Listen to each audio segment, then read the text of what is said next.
नमस्कार दोस्तों, UP board science में आपका स्वागत है। इस चैनल के माध्यम से हम विज्ञान को सरल भाषा में पढ़ने की कोशिश करेंगे और मेरा पूर्ण प्रयास रहेगा कि आपको विज्ञान में फिजिक्स, केमिस्ट्री और बायो तीनों अच्छे से समझाएं जो कि एग्ज़ाम के हिसाब से बहुत ज़्यादा लाभदायक होगा आपको। सबसे पहले हम फिजिक्स स्टार्ट करते हैं और फिजिक्स में गति मोशन क्या होता है उसको समझेंगे। गति क्या होती है? एक वस्तु के रिस्पेक्ट में दूसरी वस्तु का लोकेशन अगर बदल रहा है तो ये माना जाएगा कि वस्तु गति में है। अब कैसे? मान लीजिए कि ये कोई ट्रेन है जो प्लेटफॉर्म से जा रही है और प्लेटफॉर्म पे कोई व्यक्ति खड़ा है यहाँ पे, तो ये देखेगा कि प्लेटफॉर्म से गुजर रही है ट्रेन, तो ट्रेन जो है व्यक्ति के सापेक्ष में गति में है। वहीं अगर हम देखें एग्जाम्पल के माध्यम से, मान लीजिए हम दो लाइन ड्रा कर रहे हैं, एक ही साथ, तो देखते हैं कि दोनों जो है एक दूसरे के सापेक्ष में गति में नहीं है। और वहीं पे यदि हम दो लाइन ऐसी ड्रा कर रहे हैं जिनकी शुरुआत एक पहले और एक की बाद में हो, तो देखते हैं कि ये एक दूसरे के सापेक्ष गति करती हुई प्रतीत हो रही हैं। गति को समझने के बाद हम दूरी को समझेंगे कि दूरी क्या होती है। दो बिंदुओं के बीच की लंबाई को दूरी कहते हैं। ये तो एग्जाम्पल हो गया। जैसे मान लीजिए कि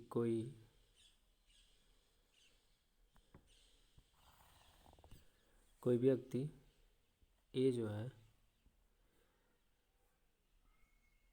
बिंदु ए से स्टार्ट करता है और बी तक जाता है, जिसकी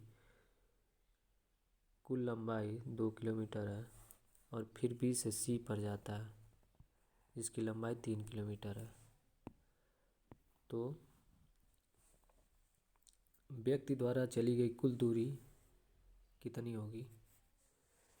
तो व्यक्ति द्वारा चली गई कुल दूरी जो है 2 किलोमीटर और प्लस 3 किलोमीटर 5 किलोमीटर होगी।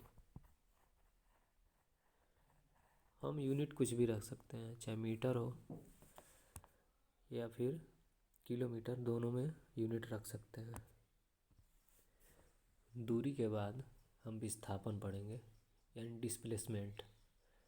डिस्प्लेसमेंट क्या होता है कि दूरी का ही शॉर्टेस्ट, मतलब कि कोई व्यक्ति दूरी तय कर रहा है, दूरी तय करते हुए सबसे शॉर्टेस्ट दूरी जो तय करता है वही जो है विस्थापन हो जाता है, डिस्प्लेसमेंट हो जाता है। मान लीजिए कि कोई व्यक्ति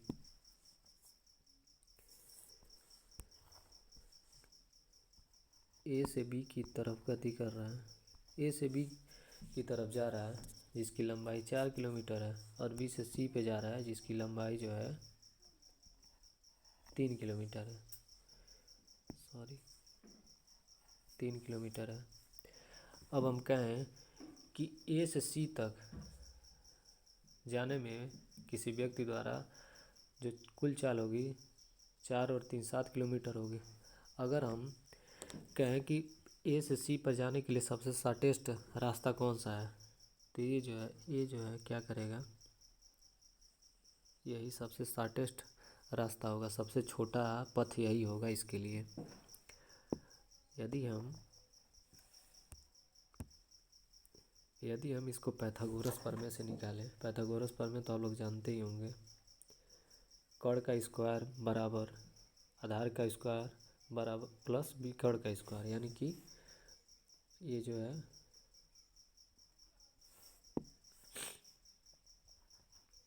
AC का स्क्वायर बराबर ए बी का स्क्वायर प्लस बी सी का स्क्वायर, यही होता है पाइथागोरस प्रमेय। अब हम पाइथागोरस प्रमेय से विस्थापन को निकाल सकते हैं, यानी ए सी का स्क्वायर जो होता है, हाँ, ये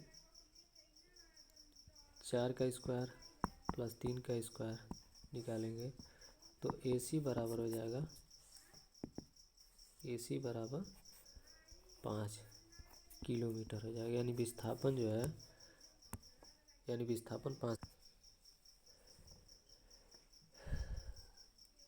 हम देखते हैं कि जहाज़ का पथ जो है 60 क्यों हो जाता है। जहाज़ से हम लोग जल्दी किसी दूरी को तय कैसे कर लेते हैं।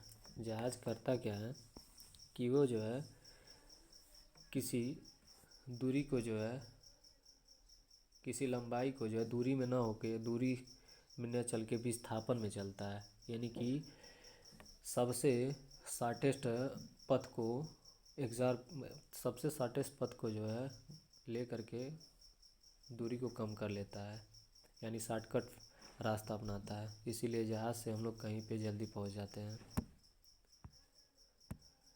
कभी कभी देखते हैं कि दूरी और विस्थापन जो है बराबर हो जाता है। कभी कहीं केस में मान लीजिए यहीं पे ये कोई रास्ता है और हम बोल दें कि किसी व्यक्ति को ए से बी तक जाना है, और हम बोल दें कि ए से बी तक जाने के लिए मान लीजिए बीच की लंबाई 2 किलोमीटर है, और बोल दें कि सबसे शॉर्टेस्ट रास्ता, तो सबसे शॉर्टेस्ट यही है, मतलब कि 2 किलोमीटर ही है, और सबसे लॉन्ग ये भी है।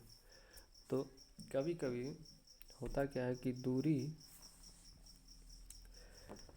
दूरी जो है, दूरी बराबर हो जाती है विस्थापन के।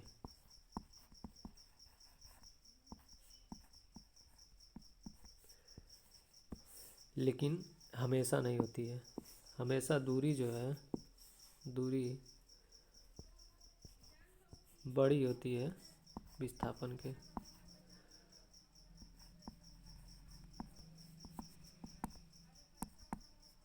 समझ लीजिएगा।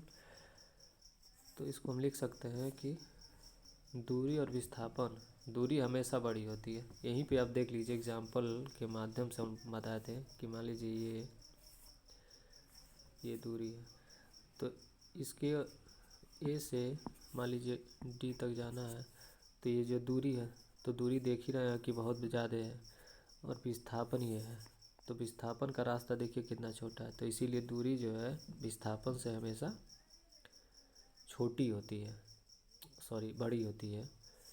दूरी जो है, ये देख लीजिए, दूरी जो है हमेशा विस्थापन से बड़ी होती है, लेकिन कभी कभी बराबर होती है। तो इसलिए जो है इसको हम क्या करते हैं, यहाँ पे इस तरह का साइन लगा देते हैं, मतलब कि दूरी जो है कभी विस्थापन से कभी कभी बराबर हो जाती है, लेकिन हमेशा दूरी विस्थापन से बड़ी होगी। अब हम देख लें कि दूरी विस्थापन कब जीरो होगा। मान लीजिए कि ये कोई व्यक्ति है, एक से 2 तक जाना है इसको, यानी अपने स्कूल से, घर से स्कूल तक जाना है, तो गया और जाके फिर वापस आ गया।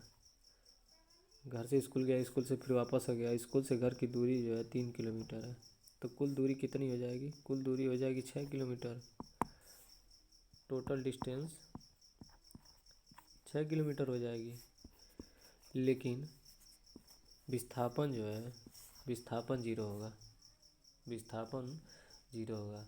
यानी कभी भी कोई वस्तु जो है जिस स्थान से गति करना स्टार्ट करती है, पुनः उसी स्थान पर वापस आ जाए, तो हम उसका विस्थापन शून्य मानते हैं। यानी वृत्तीय पथ पर गति जो है, कोई वस्तु वृत्तीय पथ पर गति कर रहा है, मान लीजिए ये कोई वस्तु वृत्तीय पथ पर गति कर रहा है, यहाँ से गति करना स्टार्ट किया, गति करते करते फिर पुनः वो अपने प्रारंभिक स्थिति जहाँ से गति करना स्टार्ट किया था वहाँ पे आ गया, तो उसका विस्थापन क्या हो जाएगा? विस्थापन क्या हो जाएगा, शून्य हो जाएगा, शून्य हो जाएगा। विस्थापन के लिए एक निश्चित दिशा की आवश्यकता होती है, ये तो सही बात है। विस्थापन जो है एक निश्चित दिशा में ही कार्य करता है। और दूरी जो है, दूरी किधर से भी जा सकते हैं, मान ली दूरी तय करना है कैसे भी जा सकते हैं, लेकिन विस्थापन के लिए आप एक निश्चित दिशा की आवश्यकता होती है। इसलिए जो है विस्थापन एक सदिश राशि है और दूरी जो है एक अदिश राशि है। विस्थापन जो है क्या है, विस्थापन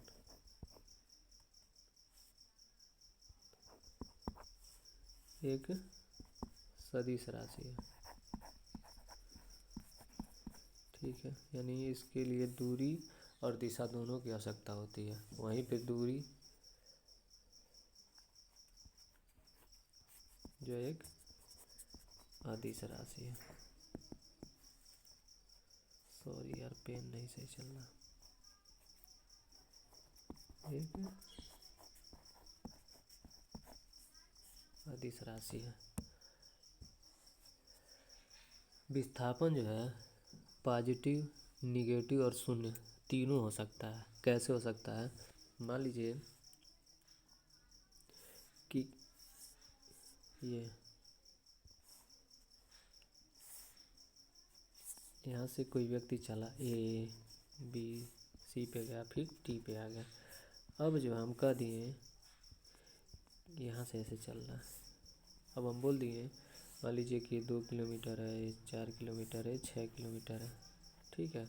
तो कुल दूरी कितनी हो गई, कुल दूरी हो जाएगी आपकी 6 और 6 12 किलोमीटर कुल दूरी। और वहीं पे अगर हम विस्थापन देखें तो विस्थापन के लिए सबसे शॉर्टेस्ट फॉर्म अभी आपसे बताए थे कि इस विस्थापन के लिए आपको सबसे शॉर्टेस्ट पथ को चूज करेंगे। तो सबसे शॉर्टेस्ट पथ कौन सा है, ये है सबसे शॉर्टेस्ट पथ, यही है विस्थापन के लिए। तो यहाँ पे देख रहे हैं कि दूरी जो है, दूरी यहाँ पे पॉजिटिव है, दूरी यहाँ पे पॉजिटिव है, लेकिन दूरी के विपरीत दिशा में यानी इधर विस्थापन हो रहा है, तो इसलिए विस्थापन जो है यहाँ पे निगेटिव हो गया। तो हमेशा दूरी जो है, दूरी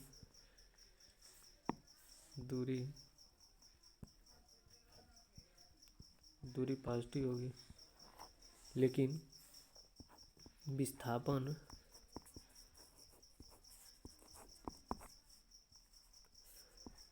पॉजिटिव हो सकता है, निगेटिव हो सकता है और शून्य भी हो सकता है।